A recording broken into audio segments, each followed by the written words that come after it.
આજે અગ્ર ગુજરાતના સ્ટુડિયોમાં એક વિશેષ મહેમાન આવ્યા છે. કોરોના કાળમાં જેઓએ લોકો ઘરમાં પૂરાયા હતા અને મનોરંજન માટે કંઈક ને કંઈક કરતા, ત્યારે એમણે પણ એક શરૂઆત કરી, એક નવતર પ્રયોગ કર્યો. લાઈવ રાજકોટ રેડિયો જો તમે સર્ચ કરો ફેસબુક ઉપર તો આ તમને આજ દિન સુધી પણ મળી આવે છે અને તેમાં તમે તમારી ફરમાઈશ મોકલો ગીતોની અને એ વગાડવામાં આવે છે. દિનેશભાઈ બાલાસરા અત્યારે અગ્ર ગુજરાતના સ્ટુડિયોમાં મારી સાથે જોડાઈ ગયા છે. દિનેશભાઈ, પહેલાં તો આપનું સ્વાગત છે. આ એક નવતર પ્રયોગ કયો કે નવતર કોન્સેપ્ટ કહેવાય એ અત્યારે આ યુગમાં પણ રેડિયો માટે તમને ફરમાઈશ આવે છે, ખાસ કરીને કેવી રીતના શરૂઆત થઈ આની? જ્યારે કોરોના કાળ 21 દિવસનું લોકડાઉન જ્યારે આપણા મોદી સાહેબે જાહેર કરેલું, એ વખતે 4-5 દિવસ તો ગમે એમ કહીને પસાર થઈ ગયા. પછી અચાનક એવો વિચાર સૂઝ્યો કે ભાઈ આવું ફેસબુક લાઈવ કરીએ અને લોકોને પણ આનંદ કરાવીએ અને આપણો પણ ટાઈમ પાસ થઈ જાય. તો એક ટ્રાયલ બેઝ ઉપર 1-2 દિવસ મેં લાઈવ કરેલું, જેને ખૂબ જ સારો પ્રતિસાદ મળેલ. પછીથી એ જે ચેનલ જેવું સ્વરૂપ લઈ લીધું અને અમે એકદમ રેગ્યુલર થઈ ગયા. રાજકોટનો લાઈવ રેડિયો છે, તમને કેવી રીતના લોકો સંપર્ક કરે છે? ફેસબુક ઉપર જેમ આપે જણાવ્યું કે અઠવાડિયામાં 5 દિવસ, અત્યારે તો 1લી તારીખથી 16મી એપ્રિલ સુધી દરરોજ 8:55થી 10:05 જેવું થાય રેગ્યુલર કાર્યક્રમ છે. એનું કારણ છે કે અત્યાર સુધીમાં લાઈવ રાજકોટ રેડિયો ભારત દેશના દરેક રાજ્યોમાં ગયું છે. આ એક પહેલ કરનાર આપણું રાજકોટ લાઈવ રેડિયો છે અને એ દરેક સ્ટેટ, હરિયાણા, પંજાબ, મધ્યપ્રદેશ, મહારાષ્ટ્ર, ઝારખંડ, બિહાર અને હવે એપ્રિલ મહિનામાં નેપાળથી કાર્યક્રમો બે કરી રહ્યો છું. 21મી એપ્રિલે બીરગંજ નેપાળથી અને 24મી એપ્રિલે કાઠમંડુથી લાઈવ છે. તો આ લોકો જ્યારે આકાશવાણી કેન્દ્રો બંધ થઈ ગયા, બિલકુલ મને લોકપ્રિયતા મળી, આપણો સક્સેસ રહ્યા. એની પાછળનું કારણ એ છે કે કોરોના કાળમાં આકાશવાણી કેન્દ્રો ચપોચપ બંધ થઈ ગયા. જ્યારે શરૂ ફરીથી થયા ત્યારે એમાં શ્રોતાઓને અળગા કરી મૂક્યા. શ્રોતાઓનું કોઈ માન સન્માન રહ્યું નહીં. એટલે જે શ્રોતાઓ છે રેડિયો સાંભળતા, રેડિયો પ્રેમીઓ, એ આખા સમગ્ર ભારત દેશમાં વિખરાયેલા પડ્યા હતા. એમને આપણે એકત્રિત કરી અને જોડ્યા અને એક રેડિયો ચેનલ શરૂ થઈ, જેને નામ આપવામાં આવ્યું લાઈવ રાજકોટ રેડિયો. આજે લાઈવ રાજકોટ રેડિયોની અંદર કઈ રીતના કાર્યક્રમો કરો છો અને એમાં ખાસ કરીને વિશેષ શું હોય છે? જેમ આકાશવાણી કેન્દ્ર પર ફરમાઈશી કાર્યક્રમો આવતા, આપકી ફરમાઈશ, આપકી પસંદ, મન ચાહે ગીત વિવિધ ભારતી ઉપર અનુરોધ ગીત આવતું, આ ટાઈપનો જે કાર્યક્રમ છે એમાં લાઈવ રાજકોટ ઉપર અઠવાડિયામાં 3 પ્રકારના કાર્યક્રમો કરીએ છીએ. એક છે પત્ર પસંદ, જે 3 દિવસ આવે છે, જેમાં લોકો આપણને પોસ્ટકાર્ડ લખે છે. દરેક સ્ટેટમાંથી પોસ્ટકાર્ડનો ઢગલો થઈ ગયો છે. આજના યુગમાં લોકોને મેં વિચારતા કરી મૂક્યા કે આ કેમ શક્ય બને. મારે ઘેર આવો, કોઈ પણ આવો, જુઓ, પોસ્ટકાર્ડનો આટલો ઢગ મારે ત્યાં થઈ ગયો. દરેક સ્ટેટના શ્રોતાઓ સાંભળે છે, પોસ્ટકાર્ડ લખે છે. જ્યાં પોસ્ટકાર્ડ અવેલેબલ નથી ત્યાં એક કવરમાં પરચી ફરમાઈશી 20-25 નાખી અને મને પોસ્ટ કરે છે અને એ સ્પીડ પોસ્ટનો ખર્ચો કરે છે, જેથી કરીને મને 2-3 દિવસમાં મળી જાય.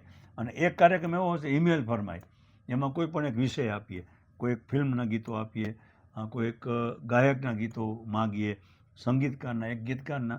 અને એક કાર્યક્રમ એવો છે એમાં ફોનિંગ ફરમાઈશ, લોકો આપણને ફોન કરે, એમની ફોન કોલ આપણે રેકોર્ડ કરીએ અને એમની ફરમાઈશના ગીતો વગાડીએ. પોસ્ટકાર્ડમાં આપને જે રીતે ફરમાઈશ આવી રહી છે, આ સાંભળીને મને પણ આજે નવાઈ લાગી રહી છે. શું લખાણ શું હોય છે પોસ્ટકાર્ડ અંદર? आदरणीय अनाउंसर्स नमस्कार, फिल्म का नाम, गायक का नाम, गाने के बोल, फरमाइश करता. जैसे कि मैं एक उदाहरण आपको दे रहा हूँ. दोस्तों, ये मिली फिल्म का गाना है, लता जी और साथियों की आवाज़ में, और इसकी फरमाइश करने वाले हैं रायपुर छत्तीसगढ़ से मधुसूदन भालाधरे, श्रीमती जयमाला भालाधरे, प्रज्ञा भालाधरे और शिखा भालाधरे. વાહ! દર્શક મિત્રો, અમે અત્યારે જે આપની સાથે ટોક કરી રહ્યા છીએ એમાં જે રીતે આમ પોસ્ટકાર્ડમાં આવતું હોય છે લખેલું, એવું જ આબેહૂબ દિનેશભાઈ આપણને સંભળાયું છે. દિનેશભાઈ, હજી વધુ થોડીક આપની સાથે વાતચીત કરવી છે.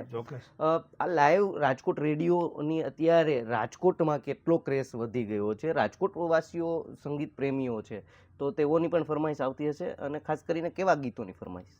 લગભગ જૂના ગીતો લોકો વધારે પસંદ કરે છે અને હું પણ એવો આગ્રહી છું કે નવા ગીતોની ફરમાઈશ કોઈ મને કરતું નથી ને હું એવી ફરમાઈશ લેતો નથી. હું કાર્યક્રમમાં કહી દઉં કે આપકો અગર ગાના સુનના હે તો કોઈ પુરાની ફિલ્મ કા લીખીએ વરના મેં નહીં સુનાઉંગા.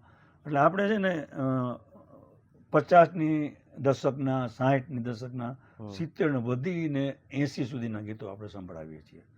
અને લાઈવ રાજકોટ રેડિયો જેમાં એટલા બધા ફોલોઅર્સ છે આપણા. અને તમે જે પ્રશ્ન કર્યો દુઃખદ વાત છે કે ગુજરાતના 2% શ્રોતાઓ જ છે. સૌથી વધારે શ્રોતાઓ મારા છે એ મહારાષ્ટ્રમાં છે, બીજા નંબર પર છત્તીસગઢ આવે, ત્રીજા નંબર પર મધ્યપ્રદેશ આવે અને ચોથા નંબર પર મહારાષ્ટ્ર આવે. બાકી હરિયાણા, પંજાબ, ઉત્તરાખંડ, હિમાચલ પ્રદેશ ત્યાંથી પણ શ્રોતાઓ અમને સાંભળે છે અને લાઈવ કાર્યક્રમ દરમિયાન આપણે કોમેન્ટ પણ કરે છે કે અમે અહીંથી જોડાયેલા છીએ. ત્યાંથી લઈ નેપાળ હું 17મી નેપાળ જઈ રહ્યો છું મિત્રો. અને 21/4 અને 24/4 21/4 બિરગન નેપાળથી કાર્યક્રમ રજૂ થશે. ત્યાંના શ્રોતાઓ મારી સાથે બેસશે અને 24/4 24 એપ્રિલે કાઠમંડુથી અને ત્યાંના સ્થાનિક શ્રોતાઓ મારી સાથે હશે. લાઈવ રાજકોટ રેડિયોમાં ગીતોની ફરમાઈશ જે રીતે આવતી હોય છે તો ટાઈમ પીરિયડ કેવો રાખવામાં આવ્યો છે? કેટલો સમયાંતર આપ રાખ્યો છે એની અંદર ગીતોને પ્રસ્તુત કરવા પાછળનો? વધુને વધુ 10 ગીતો. જો લાંબુ ગીત હોય 3 અંતરા હોય 4 અંતરા હોય તો હું એક કટ કરી નાખું છું, 2 અંતરા. અને એમ માનો ને કે મારે ઓછામાં ઓછા 60 અલગ અલગ જગ્યાના નામો તો મારા વાંચવાના હોય જ છે. એ ફરજિયાત છે. કોઈ માણસ આટલી ધગજથી પોસ્ટકાર્ડ ગોતવા જાય, પોસ્ટકાર્ડ આપણે લખે એના માટે હેરાન થાય તો દરેક એક દાખલા તરીકે તમે મને લખો છો ફરમાઈશ તો અઠવાડિયામાં એક વખત તમારી ફરમાઈશ વાગે પણ તમારું નામ બધા કાર્યક્રમમાં જાય. વાહ દિનેશભાઈ, ખાસ તો લાઈવ જે રાજકોટનો આપણો રેડિયો છે એની અંદર તમે જેમ કહ્યું કે ગીતો જે રીતના તમે સંભળાવો છો તો એના કોન્સેપ્ટ પણ હશે. કોન્સેપ્ટ વાઇઝ કઈ રીતનું કામ કરો છો?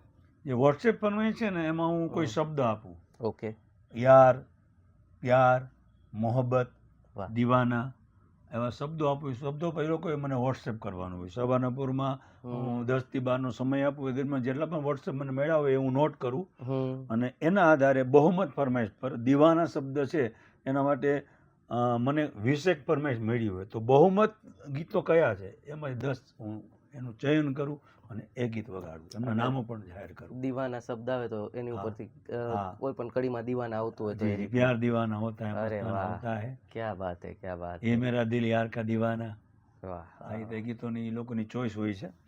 દિનેશભાઈ, કંઈક તમે અત્યારે જે આજ લાઈવ રાજકોટનો રેડિયો જે તમે જીવંત કર્યો છે આ સફરની અંદર અત્યાર સુધીમાં કેવો અનુભવ રહ્યો છે? બહુ સારો સુખદ અનુભવ રહ્યો છે. અને જ્યાં જ્યાં ગયો છું દરેક રાજ્યોમાં એકમાત્ર ચેનલ એવી છે આકાશવાણી કેન્દ્ર જે સરકારી આકાશવાણી કેન્દ્ર ન કરી શકાય આપણે કરી બતાવ્યું. દરેક સ્ટેટના જ્યાં જ્યાં શ્રોતાઓ મને સાંભળે છે, અમારા કાર્યક્રમમાં ભાગ લે છે, પોસ્ટકાર્ડ લખે છે, વોટ્સએપ કરે છે, ઈમેલ કરે છે, ફોન કરે છે, એ લોકોના ગામમાં હું ગયો છું ત્યાં જે મને માન સન્માન મળ્યું છે. અને એ લોકોનું ખરેખર ઝારખંડ પણ ગયેલો છું, બિહાર પણ ગયેલો છું, મહારાષ્ટ્ર, રાજસ્થાન, એ પણ સ્ટેટ એવું બાકી નથી જ્યાં હું ન ગયો. લેજેન્ડરી એક્ટર મનોજ કુમારજીનું દુઃખદ નિધન થયું છે, શું કહેવું છે એમને લઈને? કોઈ પ્રોગ્રામ આપનો થવાનો હોય? જી, આજે રાત્રે 8:55 ભારત કા બેટા મનોજ કુમાર આ શીર્ષકથી મારો કાર્યક્રમ હશે અને એમાં મનોજ કુમાર વિશેની થોડી ઘણી જે જાણકારી, એમનું જીવન ચરિત્ર એ પણ અમે આપીશું. અને મનોજ કુમારના મેં સિલેક્ટ કરેલા 10 યાદગાર ગીતોની રજૂઆત પણ હું કરવાનો છું. અંતમાં અમારા શ્રોતાઓને, ખાસ કરીને અમારા દર્શક મિત્રોને શું એક મેસેજ આપવા માંગુ છો? બસ, સંગીત છે એ દરેક દર્દની દવા છે. વાહ. તમે નાસીપાસ જીવનથી થયેલા હો તો તમે સંગીત સાંભળશો તો તમે ખરેખર તમારામાં પોઝિટિવ વેવ્સ આવી જશે. અને ખાસ કરીને જે કારીગર વર્ગ છે એના માટે કહું કે એ લોકોની કાર્ય કરવાની ક્ષમતા વધે છે. ગીતો સાંભળતા સાંભળતા, રેડિયો સાંભળતા. આજે પણ રેડિયો નથી સાંભળતા લોકો, એવું નથી. હજી ગ્રામીણ વિસ્તારોમાં હું ગયો છું ત્યાં મને ખ્યાલ છે મહારાષ્ટ્ર, મધ્યપ્રદેશ હજુ પણ રેડિયો જીવિત છે. પણ દુઃખદ વાત એ છે કે આપણી સરકાર છે એને જે આપણા એનાઉન્સરો સારા એનાઉન્સર હતા, નિવૃત્ત થઈ ગયા પછી હજુ પણ કેઝ્યુઅલ બેઝ ઉપર એનાઉન્સર સારા છે એને કાયમી કરવામાં આવતા નથી, એમને છૂટો દર આપવામાં આવતો નથી. અને સરકાર થોડોક રસ લે તો હજુ પણ આકાશવાણી કેન્દ્રો પછી રાજકોટ હોય, અમદાવાદ, વડોદરા હોય, ભુજ હોય, મુંબઈ હોય, ભોપાલ, કોઈ પણ આકાશવાણી કેન્દ્ર છે હજુ પણ જીવિત થાય અને હજુ પણ એમને સાંભળનારો એક મોટી સંખ્યામાં વર્ગ મળી શકે એમ છે, પણ સરકાર જો રસ લે તો. દિનેશભાઈ બાલાસરાએ આ સમયમાં પણ કહેવાય ને કે પોસ્ટકાર્ડથી જો તેમને ફરમાઈશ આવતી હોય અને તેઓ એમના શ્રોતાઓ માટે એ ફરમાઈશને રાજકોટનો જે આપણો રાજકોટનો લાઈવ રેડિયો છે ફેસબુક ઉપર જે ચાલુ છે તેમાં વગાડતા હોય તો એ ખૂબ મોટી વાત છે. અને એક આ નવો વિષય હતો જેનાથી અમે આપને પરિચિત કરાવ્યા. ફરી જ મળીશું આવા જ એક મહેમાન સાથે, આવા જ એક નવા વિષય સાથે. ત્યાં સુધી મને આપો રજા. જોતા રહો અગ્ર ગુજરાત.